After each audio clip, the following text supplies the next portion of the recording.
Chapter 18। इस अध्याय का शीर्षक है कैसे सामने वाले को गलतियों का एहसास कराए बिना उन्हें सुधारने के लिए प्रेरित किया जा सकता है। डेल कार्नेगी इस अध्याय में बताते हैं कि यदि आप किसी व्यक्ति को उसकी गलतियों का एहसास कराना चाहते हैं तो इसे इस तरह से करना चाहिए कि वह व्यक्ति न केवल अपनी गलती को समझे बल्कि उसे सुधारने के लिए प्रेरित भी हो। कार्नेगी के अनुसार यदि आप सीधे तौर पर किसी की गलती को उजागर करेंगे तो वह व्यक्ति अक्सर अपनी गलती स्वीकार नहीं करेगा और आपके साथ प्रतिरोधी व्यवहार कर सकता है। इसके बजाय सबसे प्रभावी तरीका यह है कि आप उसकी गलती का जिक्र न करें, बल्कि उसे यह एहसास दिलाने के लिए एक सकारात्मक दृष्टिकोण अपनाएं कि सुधार के अवसर मौजूद हैं। लेखक का कहना है कि जब आप किसी व्यक्ति को यह महसूस कराते हैं कि उसे सुधारने का मौका दिया जा रहा है, तो वह अपनी गलतियों को सुधारने के लिए अधिक उत्साहित और तैयार होता है। इसके लिए कार्नेगी सलाह देते हैं कि शुरुआत में आप उसकी प्रशंसा करें और उसकी अच्छी बातें सामने लाकर उसे प्रेरित करें। जब व्यक्ति यह महसूस करता है कि उसकी अच्छाइयों की सराहना की जा रही है, तो वह अपनी कमियों को सुधारने के लिए तैयार होता है।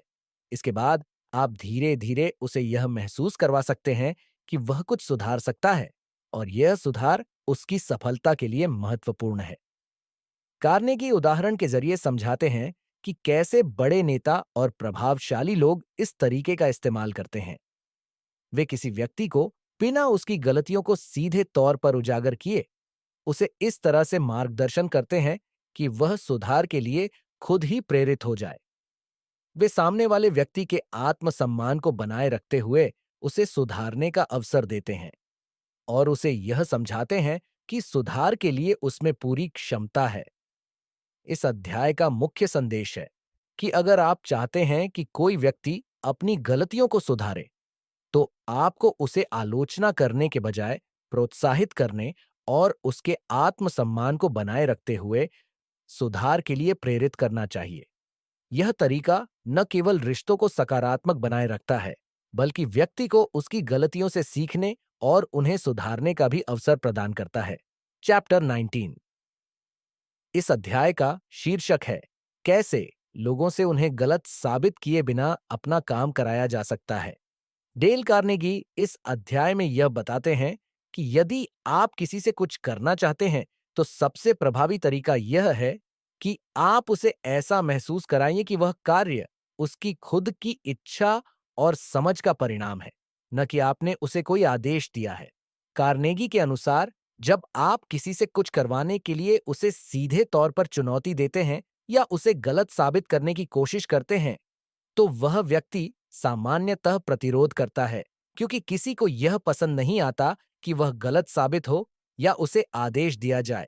इसके बजाय अगर आप उसे यह महसूस कराते हैं कि वह खुद उस काम का हिस्सा है, तो वह इसे अधिक खुशी-खुशी और स्वेच्छा से करेगा।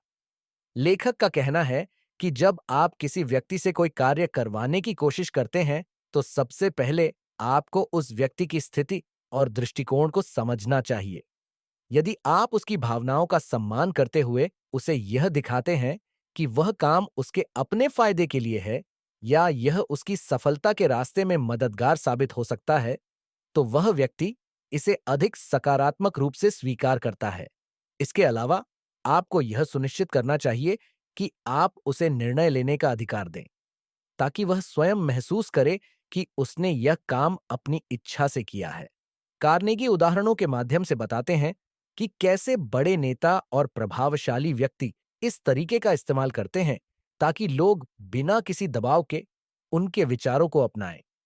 वे सामने वाले को यह महसूस कराते हैं कि वह किसी विचार का हिस्सा है और इस विचार को अपनाकर वह खुद भी सम्मानित और सफल हो सकता है। इस प्रकार व्यक्ति को यह एहसास होता है कि वह खुद उस निर्णय का हिस्सा है और इससे उसका आत्मसम्मान भी बढ़ता है। इस अध्याय का मूल संदेश यह है कि अगर आप चाहते हैं कि लोग आपकी बात मानें और आपके साथ सहयोग करें, तो आपको उन्हें यह महसूस कराना चाहिए कि वे किसी विचार का हिस्सा हैं और यह उनका खुद का निर्णय है, न कि आप उन्हें आदेश दे रहे हैं। जब लोग अपनी स्वतंत्रता और निर्णय लेने की क्षमता को महसूस करते हैं, तो वे अधिक खुले मन से और खुशी-खुशी आपके विचारों को अपनाते हैं। चैप्टर 20 इस अध्याय का शीर्षक है कैसे दूसरों को यह महसूस कराएं कि वे महत्वपूर्ण हैं। डेल कार्नेगी इस अध्याय में यह बताते हैं कि अगर आप चाहते हैं कि लोग आपसे अच्छे संबंध बनाए रखें और आपके साथ सहयोग करें, तो सबसे प्रभावी तरीका यह है कि आप उन्हें यह एहसास कराएं कि वे महत्वपूर्ण हैं। कार्नेगी के अनुसार हर व्यक्ति की मूल आवश्यकता यह है कि उसे सम्मान और कद्र महसूस हो। जब हम किसी व्यक्ति को यह महसूस कराते हैं कि वह हमारे लिए महत्वपूर्ण है, तो वह न केवल हमारे साथ अच्छा व्यवहार करता है, बल्कि वह हमें अपनी सहायता देने के लिए भी प्रेरित होता है। लेखक कहते हैं कि हम अक्सर दूसरों को यह भूल जाते हैं कि वे कितने महत्वपूर्ण हैं, क्योंकि हम खुद को सबसे अधिक प्राथमिकता देते हैं।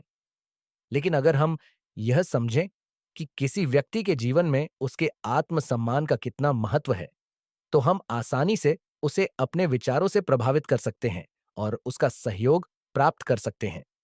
यह जरूरी है कि हम दूसरों की सराहना करें और उन्हें यह महसूस कराएं कि वे खास हैं। कार्नेगी का यह भी कहना है कि यह सराहना वास्तविक और ईमानदार होनी चाहिए, क्योंकि लोग झूठी प्रशंसा को पहचान लेते हैं और वह उनकी भावनाओं को आहत कर सकती है। इस अध्याय में लेखक उदाहरणों के माध्यम से यह बताते हैं कि जब आप किसी व्यक्ति को उसकी मेहनत, क्षमता या गुणों की सच्ची सराहना दिखाते हैं, तो वह व्यक्ति न केवल आपके प्रति अपने दृष्टिकोण को बदलता है, बल्कि वह आपको अपनी मदद देने के लिए भी उत्सुक रहता है। इसके अलावा जब आप सामने वाले की मदद या योगदान की सराहना करते हैं, तो वह व्यक्ति खुद को महत्वपूर्ण और मूल्यवान महसूस करता है, जिससे रिश्ते मजबूत होते हैं। कार्नेगी का संदेश यह है कि अगर आप किसी से अच्छे रिश्ते चाहते हैं और उनका सहयोग प्राप्त करना चाहते हैं, तो आपको उन्हें यह महसूस कराना चाहिए कि वे महत्वपूर्ण हैं और उनकी सराहना की जा रही है। यह सरल लेकिन प्रभावी तरीका है, जिससे आप दूसरों के दिलों में जगह बना सकते हैं और रिश्तों को और भी मजबूत बना सकते हैं।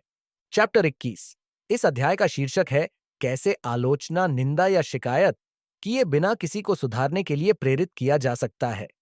डेल कार्नेगी इस अध्याय में यह बताते हैं कि अगर आप किसी को सुधारना चाहते हैं या उसकी गलतियों को ठीक करना चाहते हैं, तो सबसे प्रभावी तरीका यह है कि आप आलोचना, निंदा या शिकायत करने से बचें। कार्नेगी का कहना है कि आलोचना करने से अक्सर सामने वाला व्यक्ति आत्मरक्षात्मक हो जाता है और वह अपनी गलती को स्वीकार करने के बजाय उसे और भी नकारात्मक रूप में लेता है। इसके बजाय आपको उस व्यक्ति को सकारात्मक तरीके से यह बताना चाहिए कि वह कैसे सुधार सकता है और यह सुधार उसे किस तरह से लाभ पहुंचाएगा। लेखक का कहना है कि अगर आप किसी व्यक्ति की गलतियों की निंदा करते हैं, तो वह न केवल उस गलती को स्वीकार नहीं करेगा, बल्कि वह आपके प्रति प्रतिरोधक भी हो सकता है।